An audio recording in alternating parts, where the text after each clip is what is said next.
ज़राकीन क़ानून साज कौंसल, मुहिबान मजलिस इत्तेहादुल मुस्लिमीन, मैं आप तमाम को ईद उल फ़ितर की ईद की मुबारकबाद देता हूँ।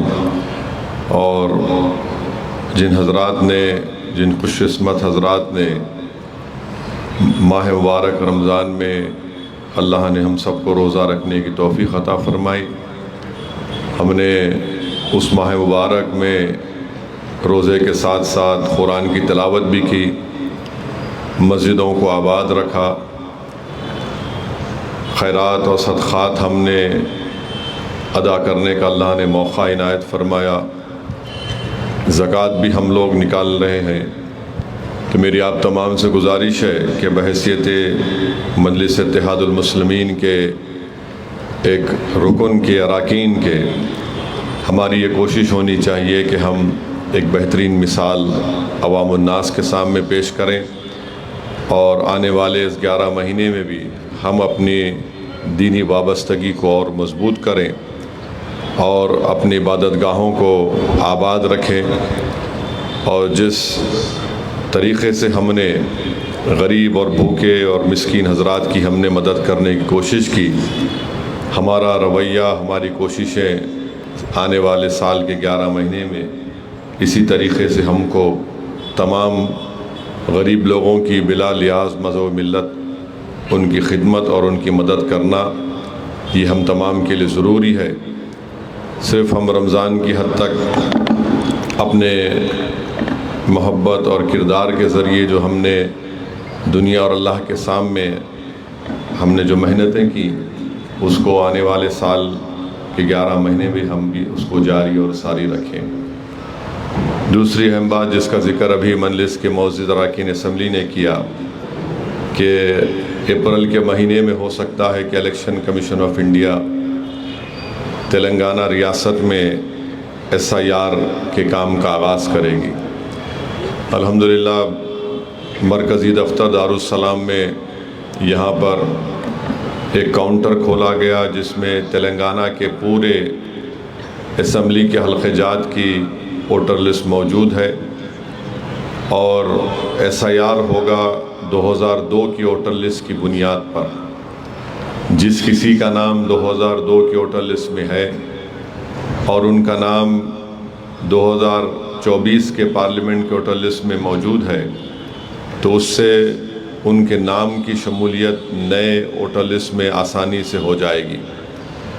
और अगर किसी बिना पर किसी का नाम 2002 की वोटर लिस्ट में नहीं है, तो फिर उनको अपना बर्थ सर्टिफिकेट पेश करना होगा और जिसकी पैदाइश जो तारीख़ दी गई है उसके बाद अगर है तो फिर उनको अपनी डेट ऑफ बर्थ और जो 10 दस्तावेज़ात इलेक्शन कमीशन ने बताए हैं और अपने माँ बाप में से किसी एक की डॉक्यूमेंट पेश करना है। तीसरा ये कि जिसकी पैदाइश दिसंबर 2004 के बाद हुई है, तो उनको अपना डेट ऑफ बर्थ या अपना डॉक्यूमेंट और अपने दोनों माँ बाप का डॉक्यूमेंट पेश करना है। तो ये बड़ा मुश्किल काम नहीं है, ज़रा टेक्निकल ज़रूर है और मुझे यकीन है कि इंशाअल्लाह ताला हम तमाम लोग मिलकर इसमें नुमाइंदगी भी करेंगे, आवाम को समझाएंगे भी और असम्बली हल्क़े-जात में जहाँ मजलिस के MLAs हैं उन तमाम को वहाँ के सदर मोतमदीन के साथ उनके फ़ोन में इस ऐप को डाल कर दिया जाएगा। और मेरी आपसे गुजारिश है कि आप लोग अपने अपने जो बूथ की इब्तदाई है वो अपने बूथ में जितने वोटर लिस्ट में जिन हज़रात का नाम है उनके घर को जाइए और उस ऐप में देखकर आप ख़ुद उनको लिख कर दे सकते हैं कि ये आपका नाम मैपिंग हुआ है। और अगर किसी का नहीं हुआ है तो हम उनकी रहनुमाई करें, उनकी मदद करें, उनको दस्तावेज़ात दिलाने के लिए।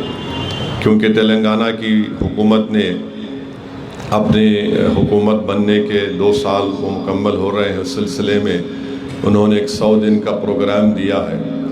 मैं उसमें भी आपको ये आवाज़ रहने दो भाई, बढ़ाओ मत। उसमें भी हम आपको ये मैं कहना चाह रहा हूँ कि अगर किसी के पास 10th का सर्टिफिकेट नहीं है तो आप मी सेवा में जाकर एक चालान आप भर देंगे तो मी सेवा से आपको वहाँ पर मुझे बताया गया कि 15 या 20 साल पुराने जितने लोग एसएससी में कामयाब हुए थे उनका सर्टिफिकेट है, इंटर का है, ग्रेजुएशन का है, तो ये सर्टिफिकेट भी आपको मिल सकता है। और जो बैकवर्ड क्लास कैटेगरी में आते हैं, माने उन तमाम 4 या 5 तबक़ात को छोड़कर, तो उनको भी सर्टिफिकेट मिलने में आसानी होगी। तो ये चीज़ें आप मी सेवा से रब्ता करिए और हो सकता है कि और ज़्यादा मी सेवा सेंटर्स का आगाज़ मुख्तलिफ़ मुक़ामात पर किया जाएगा।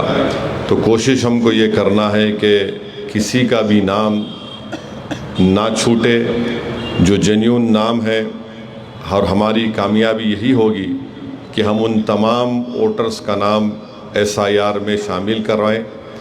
और याद रखिए कि ये अगर हम गफलत बरतेंगे तो फिर कल के दिन अगर हुकूमत NPR NRC करने का इरादा करेगी तो फिर उसमें हमको कहीं तकलीफ़ और परेशानी ना हो जाए। और वैसे भी मई के महीने में सुप्रीम कोर्ट जो उन्होंने गाइडलाइन दिया है, जो भी उन्होंने कहा है कि सुप्रीम कोर्ट फाइनल हियरिंग करेगा CAA के पिटीशन में, जिसमें मैं ख़ुद उसमें एक पिटिशनर हूँ।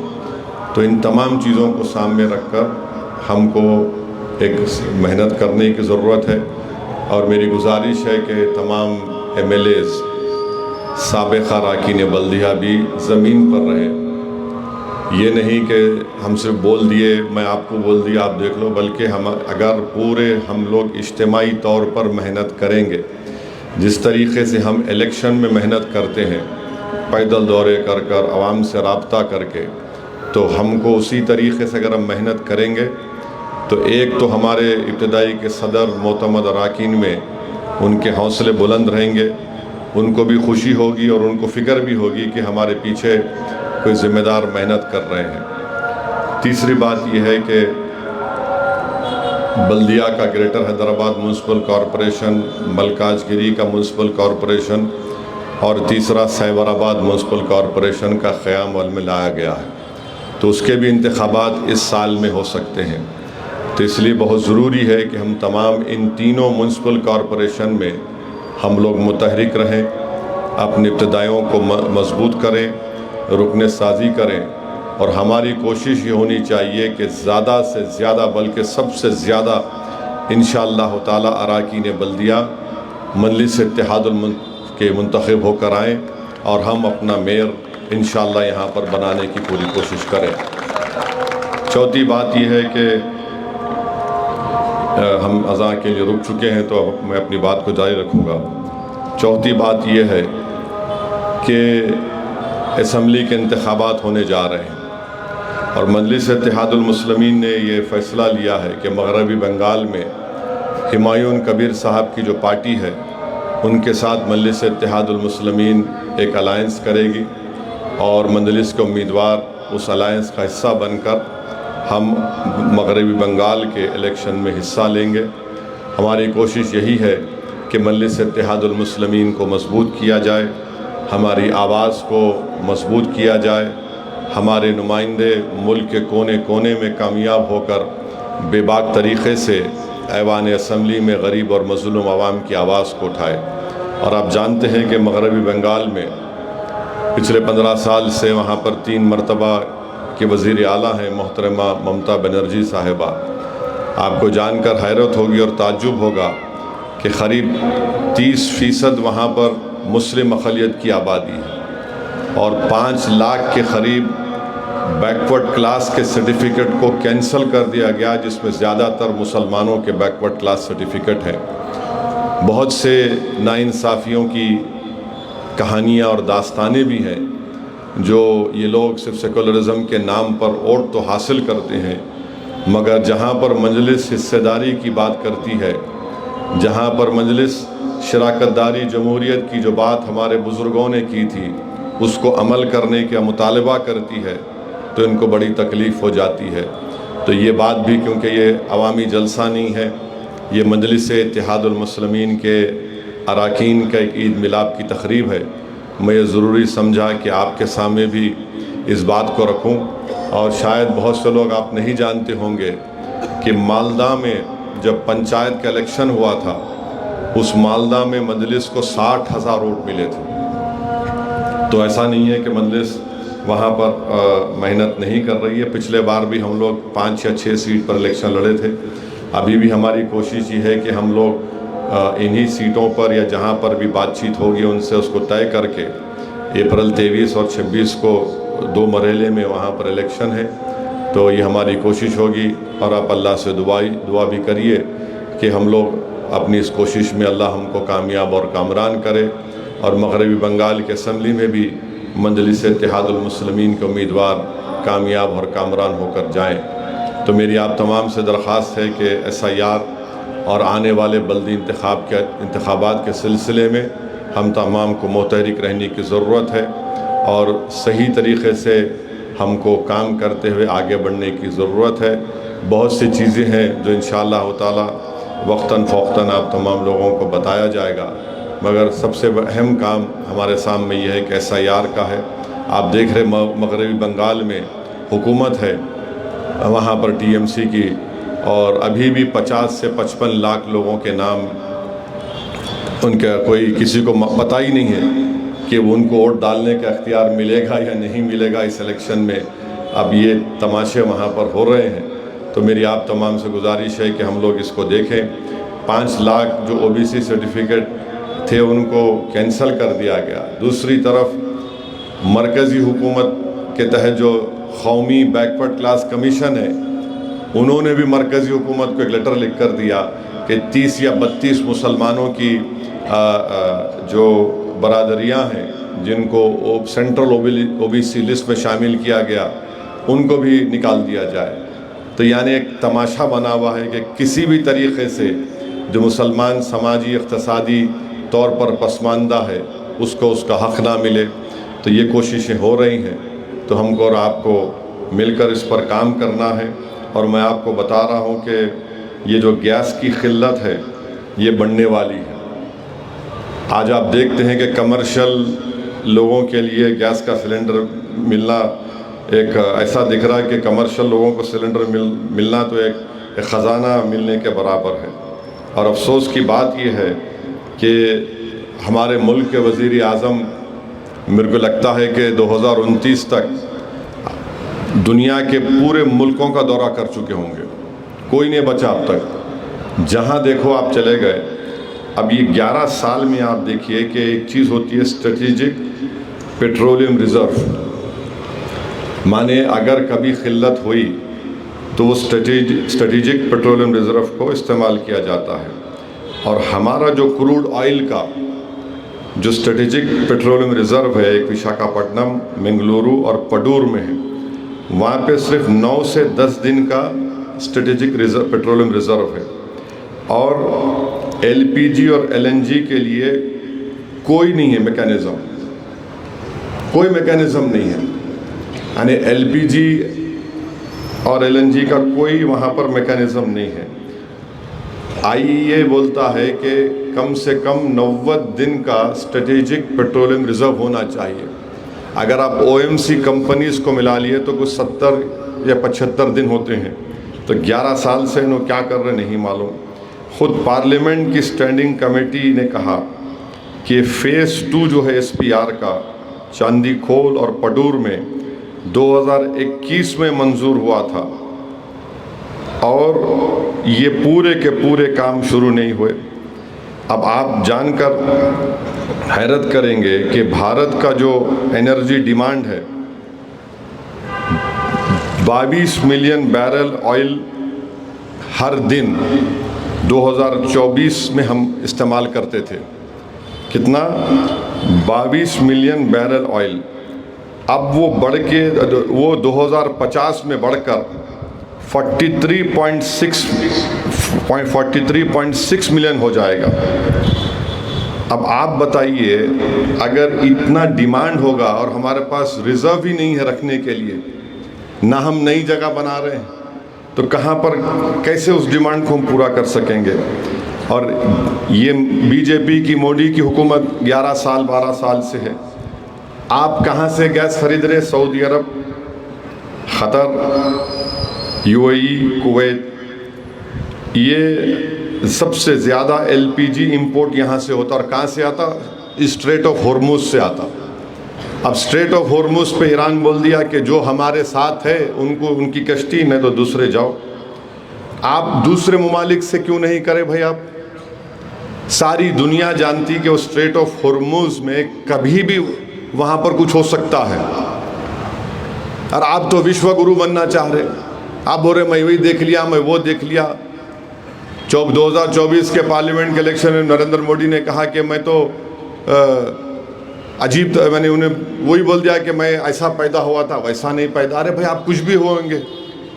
11 साल से मालूम कि ये स्ट्रेट ऑफ हॉर्मुज एक बड़ा ख़तरनाक इलाका है, मगर आप अब जब परेशानी बढ़ गई, अब जब गैस के कमर्शियल सिलेंडर बंद हो रहे हैं, तो उन्होंने अब क्या कर रहे हैं? मैं ऑस्ट्रेलिया, अल्जीरिया, कनाडा, नॉर्वे से हम लाएंगे। मुसीबत आए तो आप जाएंगे। 11 साल से क्यों नहीं डाइवर्सिफाई किया आप? और क्या गारंटी है कि ऑस्ट्रेलिया, अल्जीरिया, कनाडा, नॉर्वे हमको देंगे? अब हम क्राइसिस में हैं। फिर ये बोलते हैं कि उज्ज्वला, हमने उज्ज्वला गैस का स्कीम है, 10 करोड़ लोगों को हम देते, उसमें कई लोग रिफ़िल भी नहीं करा रहे, उसकी कीमतें बढ़ चुकी हैं। तो ये सब चीज़ें हैं। ऊपर से इजराइल जो है ईरान के साउथ परास गैस फील्ड पे 18 मार्च को बम डाला और ईरान पलटा के क़तर के रास लफान पे मार दिया। ये समझाने के लिए कह रहा हूँ कि पड़ोसियों की दो बौली है। एक बौली है, एक घर क्या करता, इस बौली से पानी लेता, उसी बौली से बोलता मेरा है। दूसरा घर क्या बोलता है, मेरी बौली में से पानी लेता हूँ, मगर कनेक्टेड है बौली, समझिए। मिसाल के तौर पे इन्हों क्या करे, वो जहन्नम का कुत्ता नेतन्याहू आकर ईरान के जो साउथ परास गैस फील्ड पे बम मार दिया। इन्हों क्या करे ईरान, अच्छा मेरा नुकसान होता मैं तेरा कर दूँ, क़तर पे मार दिया। हमारा क्या हाल हो गया? ना खुदा ही मिला ना विसाले सनम हुआ। उन्हें जाके मार दिया नेतन्याहू, हमारे वजीर आज़म जाके गले लपट रहे उसको। हम किधर ठहरेंगे हम? अब क्या हो रहा है कि अब ये जो क़तर पे जो हमला हुआ, क़तर के रास लफान पर, उसके हमले में 17% उनका LNG एक्सपोर्ट ख़त्म हो गया। 14 प्रोडक्शन यूनिट थे, 2 बर्बाद हो गए। और अब रिपेयर भी कराएंगे तो उसको नहीं मालूम, हो सकता 6 महीने से 1 साल लगेंगे। और हम लोग 90% अपना LPG, 47% LNG क़तर से मंगाते हैं। कितना? 90% LPG और 47% LNG क़तर से मंगाते। अब रास लफान पे हमला हुआ तो कम से कम 20% हम तो वैसे 60% इम्पोर्ट करते LNG गैस, अब इसमें 20% का नुकसान हो जाएगा। तो ये क्या होगा? LNG, गेल, गुजरात स्टेट पेट्रोलियम, पेट्रोनेट, इन सब का क्या होगा? तो ये रास लफान पे जो हमला हुआ, ये इसका नुकसान तो भारत को उठाना पड़ेगा। अब कोई पूछने वाला ही नहीं है, खाली मीटिंगें कर रहे हैं आप। एसेंशियल कमोडिटीज़ एक्ट हम कानून लागू कर दिए, हम वो कर दिए, हम ऐसा कर दिए, यानी दिखाने को आवाम को बड़े बड़े मसरूफ़ है, कुछ हो रहा नहीं। वहाँ पर रास लफान पे हमला हुआ, उसके बाद वज़ीर आज़म ईरान के सदर को फ़ोन करे, हमारे फॉरेन मिनिस्टर वहाँ के ईरान के फॉरेन मिनिस्टर से बात कर रहे हैं। अब अंदाज़ा लगाइए कि इनको सारी दुनिया देख रही है कि जिस दिन हमला होगा ईरान पे, ईरान पलटा के हमला करेगा। हम कभी भी किसी की एक तरफा हमारी फॉरेन पॉलिसी नहीं थी, हम हर एक को साथ लेकर चलते थे। 1 करोड़ भारत के लोग गल्फ़ कंट्रीज़, अरब ममालिक में काम करते हैं, 9-10 हज़ार ईरान में है, मगर दूसरे जो 90 लाख के ऊपर ये अरब ममालिक में है, फॉरेन एक्सचेंज भी जाते। अब जब वहाँ पर जब कभी ना कभी जंग तो ख़त्म होगी, वो ट्रम्प तो दुनिया का सबसे नाखलक, नालायक, पागल किस्म का आदमी है। उसके साथ वो जहन्नम का कुत्ता नेतन्याहू है। ये लोग सब बर्बाद करना चाह रहे। और आप याद रखिए, इसका सबसे बड़ा नुकसान भारत को होने वाला है। वो अगर खुदा ना खास्ता जब जंग बंद होगी, वहाँ के ममालिक बोलेंगे नहीं भाई हमारे पे बहुत खर्चा हो गया। अब बोल रहे कि जो रास लफान पे, ख़तर पे जो गैस की फील्ड पर हमला हुआ, उसको बनाने के लिए कम से कम 25 से 30 बिलियन डॉलर लगेंगे। अब बताइए, वो ठीक है वो मुल्क दौलतमंद हो गए, मगर गरीब जो काम कर रहा है उसका क्या होगा? मेरे को 2 दिन पहले एक साहब निज़ामाबाद के व्हाट्सएप पे बात करे, साहब मेरा भाई समंदर में कश्ती में फंसा हुआ है, जहाँ पे स्ट्रेट ऑफ हॉर्मुज़ है, उसके साथ 7-8 लोग हैं। साहब पीने को पानी नहीं है। आप कभी सोचे समंदर में पानी नहीं पी सकते आप? खाने को कुछ नहीं है, कश्ती पे फंसे हुए हैं वो लोग। अरे उनके रिश्तेदारों का, घर वालों की फिक्र और परेशानी फितरी है वो, मगर हम सोचे नहीं पूरी बात ये। और ये RSS बीजे वाले नहीं हमको सब मालूम, हम तो वो बंद कर देंगे, फुला कर देंगे ये। अरे तुम ये तो दिख रहा था ये होने वाला है। अब अल्लाह को मालूम क्या क्या होने वाला है वहाँ पर। और इज़राइल यही चाहता है, नेतन्याहू एक जालिम और एकदम खबीस किस्म का आदमी है। मुझे खौफ है, डर है कि अगर कहीं वो न्यूक्लियर बम ना इस्तेमाल कर ले, क्या होगा फिर उसके बाद? मस्जिद अक्सा, बैतुल मुक़द्दस, ये ज़ायनिस्ट लोग पसंद नहीं करते। कल 1-2 दिन पहले न्यूज़ आई कि 100 मीटर के फासले पर मस्जिद अक्सा के एक मिसाइल गिरा। वहाँ पर किसका गिरा अल्लाह को मालूम। तो ये चीज़ें हैं जिस पर हमको और आपको, मैं आपकी इत्तला के लिए बता रहा हूँ, क्योंकि मीडिया जो है बड़ी बड़ी बातें करता है।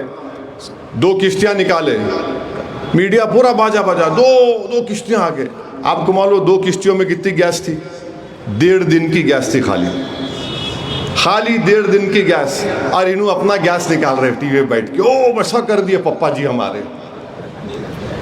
अरे 1.5 दिन की गैस है वो, 60% इंपोर्ट होती करते हम गैस। पर हो गया 2 निकले 3 निकले। अरे 2 निकले 3 निकले। अच्छा आपको मालूम MRI में हीलियम एक चीज़ आती, उसको डालना पड़ता है। MRI चलता ही नहीं उसके बगैर। अब गायब। कितने MRI कब तक चलते नहीं मालूम। हीलियम की ज़रूरत है, इनको मालूम ही नहीं MRI में कैसा होता, यूरिया कैसे बनता, किसान क्या करेंगे बोलो आप, वो भी पेट्रोल से बनता। ये जो फैक्ट्रियों में अलग किस्म का तेल डालते मशीन के लिए, वो भी ऑयल से बनता। सिरामिक टाइल्स गुजरात में बंद हो रहे फैक्ट्रियाँ पूरे, फिक्र ही नहीं उनको। नहीं कुछ नहीं होता, हम देख लेते। कहाँ देख लेते बाबू? एक वीडियो आया देखो आप, सूरत में 100 की तादाद में लेबर जो है वापस जा रहे, क्या बोलते काम नहीं है, वापस जा रहे, हम अपने अपने रियासतों को वापस जा रहे। तो इनको फिक्र ही नहीं है। सालार बोलते थे कि मजलिस की खुसूसियत यह है कि मजलिस हवाओं का रुख देखकर, हवाओं को सूंघ कर बोलती बारिश होने वाली है। या हमारे वजीर आज़म, उनकी हुकूमत का यह हाल है कि बारिश हो के सैलाब आ रहा है, छतरी खोलो बोल रहे हो, रेनकोट पहन लो आप, डूब जाएंगे। अरे तो दिख रहा था होने वाला है। आप जाना ही नहीं था इजराइल, क्यों गए आप? आपके जाने के 2 दिन के बाद उन्हें बदमाशी हमला को शुरू कर दिया उन्हें, और दुनिया को दिखाया कि मैं 70,000 फ़लस्तीनियों को मार दिया, तब भी मोदी मेरे पास आए। जेनोसाइड किया आपने, कुछ है ही नहीं। माने ये पूरे ज़ायनिस्ट लोगों की एक साजिश है कि इस हमले से भारत को नुकसान पहुंचाया जाए। ये बात सच है, बोल रहा हूं मैं आपको। दूसरी सच ये है कि ये अरब ममालिक में नुकसान पहुंचाना चाह रहे हैं उन लोगों को। उनकी रौनक, उनकी चमक, उनकी ताकत, उनकी दौलत, इन लोगों को दिलों में हसद पैदा कर दिया। कैसे उसको ख़त्म करना, लड़ाओ इन लोगों को, मारो एक दूसरे को। तो ये पूरा खेल तमाशा हो रहा है। अल्लाह इंशाअल्लाह ताला इन तमाम लोगों की साजिश को नाकाम करेगा।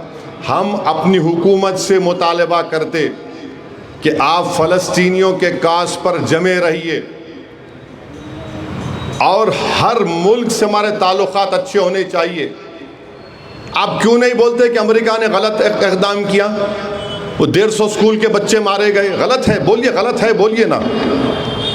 अब क्या हो रहा हमारे पड़ोस में, पाकिस्तान, सऊदी अरब, तुर्की मिलके एक सिक्योरिटी पैक्ट बना लिए। अजीब, इन्हें कोई फिक्र ही नहीं है लोगों को। एक अजीब गरीब किस्म से लोग सिर्फ अपने आइडियोलॉजी में, अपने उसमें ये नहीं देख रहे कि अतराफ में क्या हो रहा। बांग्लादेश बोलते कि वहाँ पर भी ट्रम्प के लोग जाकर इनकलाब लेकर आए। फिर आप नेपाल है, 1950 की ट्रीटी है, वहाँ पर एक नए सदर जनाब शाह मुंतखब हुए। अब क्या होगा वहाँ पर ये नहीं मालूम। ये सब चीज़ें इनकी कोई, फिर ये समझ रहे कि सिर्फ यहाँ पर टीवी चैनल तो इनके माशाल्लाह जो अब्बा बोले ये लोग तोते की तरह बोलना शुरू कर देते, मगर इसका असर भारत की माशियत पर, इकॉनमी पर पड़ रहा है। आप देखो, अब मामूली तौर पे बड़े बड़े होटल के लोग रमज़ान में हलीम को लकड़ियों में बना रहे थे। आप देखे होंगे जब बीजेपी गैस सिलेंडर दे रही थी, नहीं कब तक महिला लोग फूकेंगे आग में, धुआं निकलता है सब। अब क्या फिर आगे वापस जाके हॉस्टलों में देखो आप, कोई गैस का सिलेंडर नहीं हॉस्टलों में, लकड़ियों के चूल्हे पे खाना पकड़ा हॉस्टलों में। और हम तेलंगाना की हुकूमत से भी बोल रहे हैं कि चीफ मिनिस्टर साहब ज़रा बोलो, आप भी हुकूमत के ख़िलाफ़, आप बोलना ही नहीं चाह रहे।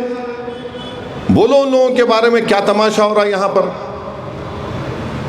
तो ये सब चीज़ें हैं, इस पर आप, क्योंकि जमात के अरकान का इजलास है, आपको बाखबर रखने के लिए कह रहा हूँ। क्योंकि कल के दिन कोई आपको मिल गया, कोई संगी मिल गया, शुरुआत होने, तो उसको बोलना बाबू ये चीज़ें हैं, ये इस पे सच है क्या है बताओ हमको। इस पे पास उनका कोई जवाब नहीं है, मगर बराबर एक बात बोलेंगे, नहीं वैसा हो रहा। गंगा में बैठ के कश्ती में बच्चे खाना खाए, कौन सा केस बुक करते आप उन पे भाई? मजहबी जज्बात मजरू हुए, अरे उसमें पूरा फुजला जा रहा ना, गंदगी सूरज जा रहा, तो तुम उसको बर्दाश्त करेंगे? बच्चे लाइफ जैकेट पहन के कश्ती पे गए, तो इन्होंने क्या किया, वो कश्ती को चोरी के उसका केस लगा दिया उन लोगों पे। अरे ये जुल्म नहीं है तो क्या है बताओ आप? उत्तम नगर दिल्ली में है, मरकजी हुकूमत है, कोई वही ईद मनाने के लिए कोर्ट को जाना पड़ा। और फिर मिजोरम में एक वैन डाइक अमेरिका का एक शहरी पकड़ा गया 6 यूक्रेनियन के साथ। क्या कैसा पकड़ गए वो लोग? भारत के 3 एयरपोर्ट से पकड़े एनआईए उनको। क्या काम कर रहे थे वो लोग? ड्रोन से हमला करना सिखाना लोगों को। मिजोरम का बॉर्डर लगता म्यांमार में। आप बताओ क्या हुई? ये वैन डाइक सीरिया में जाके लड़ा है, ये वैन डाइक अरब ममालिक में जहाँ पर सिविल वॉर हुई वहाँ जाके लड़ा। आखिर कौन है ये अमेरिका के लोग? हमारे मुल्क में क्या कर रहे हैं लोग? इनको फिक्र ही नहीं है। मिजोरम में अगर कोई जाना, अगर आप भी जा रहे तो वहाँ पर एक परमिट की जरूरत पड़ती। और खुद पिछले साल वहाँ का चीफ मिनिस्टर असेंबली में तकरीर करके बोला कि 2000 फॉरेनर्स मिजोरम से वहाँ चले गए म्यांमार में। आप क्या कर रहे थे? आप बोलते बांग्लादेशी है, यहाँ बांग्लादेशी है, वहाँ बांग्लादेशी है, यहाँ बांग्लादेशी है, हैदराबाद में है, फुला है। अरे तुम्हारे नाक के नीचे ये जालिम लोग अमेरिका से आकर, वैन डाइक उसका नाम है, 6 यूक्रेनियन है, कैसा ड्रोन लेके आते बोलो आप। और आप देख रहे ड्रोन के मजाहरे इस जंग में। एक 50 सीसी का इंजन लगा के उड़ता, उन्हें 10,000 15,000 डॉलर गिरा बिल्डिंग पे, बिल्डिंग को उड़ा दिया पूरा। ये अजीब मामला है। बांग्लादेश हमारे पीछे ने, बांग्लादेशी कहाँ बांग्लादेशी? कितने बांग्लादेशी है बोलो? तुम कितना बॉर्डर फेंसिंग करें म्यांमार का इंडिया बताओ हमारे को? करीब 1400 किलोमीटर का बॉर्डर है। 100 किलोमीटर तुम उसकी फेंसिंग नहीं करे। कितने बांग्लादेशी आखिर बताओ हमारे को मुल्क में? अब बल्दिया इलेक्शन आएंगे हैदराबाद का, नहीं असद साहब बांग्लादेश। अरे हम क्यों करेंगे बाबा? कहाँ है बताओ ना, मेरे को पूछ के आ रहे हो लोग वहां से?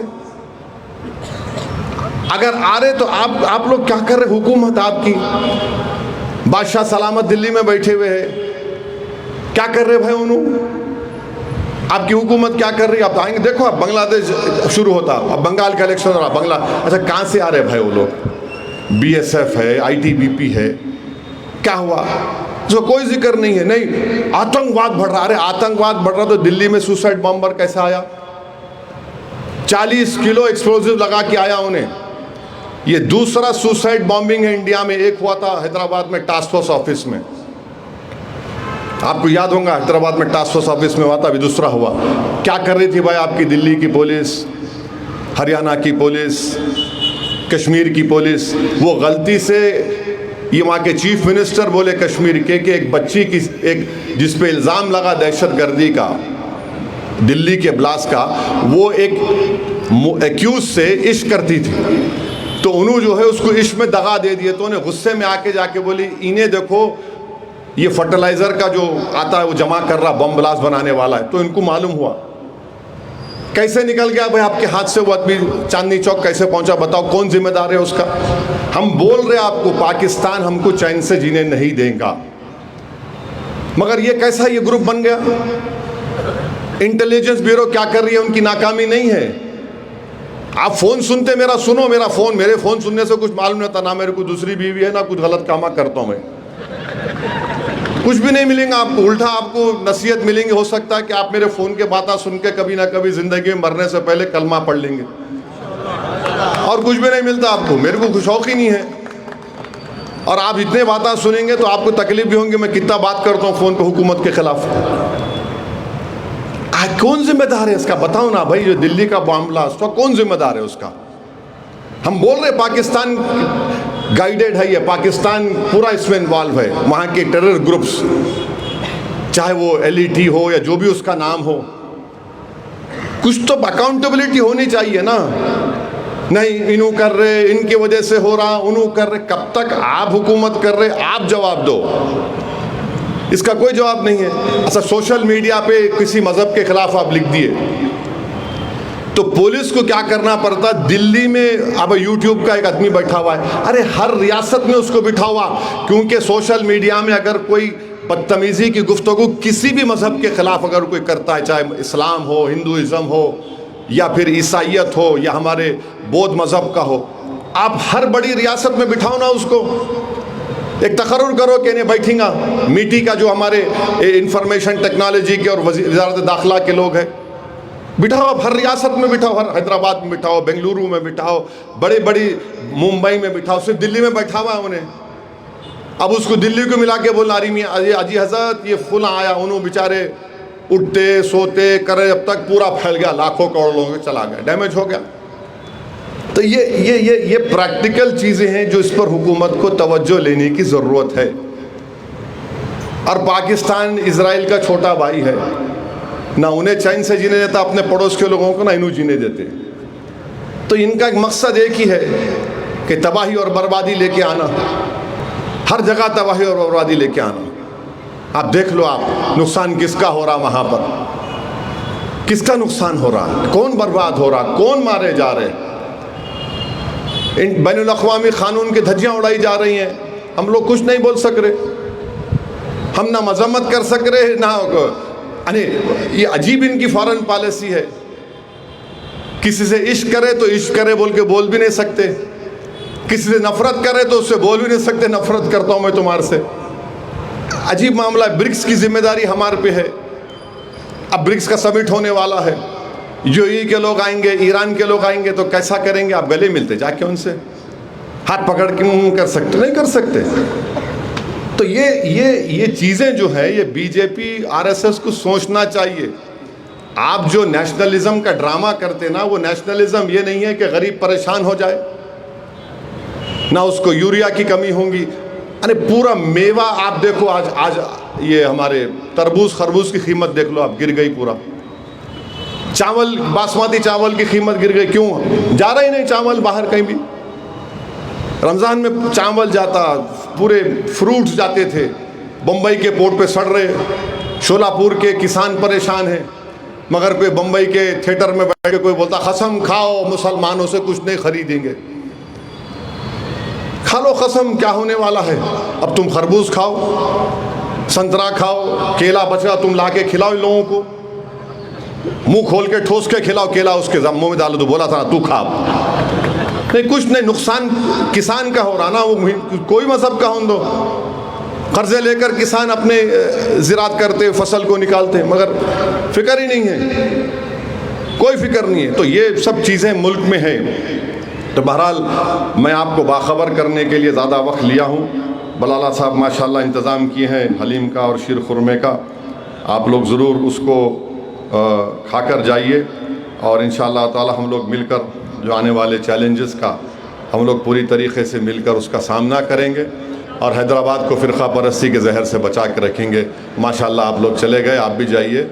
मगर कल जो मेरे घर पे लोग आए थे, अब मेरे को सोचना पड़ रहा है कि घर या तो मैं बुलाऊं या एक नया घर लूं। अब नया घर नहीं ले सकता मैं, क्योंकि एक में ही परेशान हूँ। तो आइंदा कुछ करना पड़ेगा। बहुत बहुत शुक्रिया। अस्सलाम वालेकुम।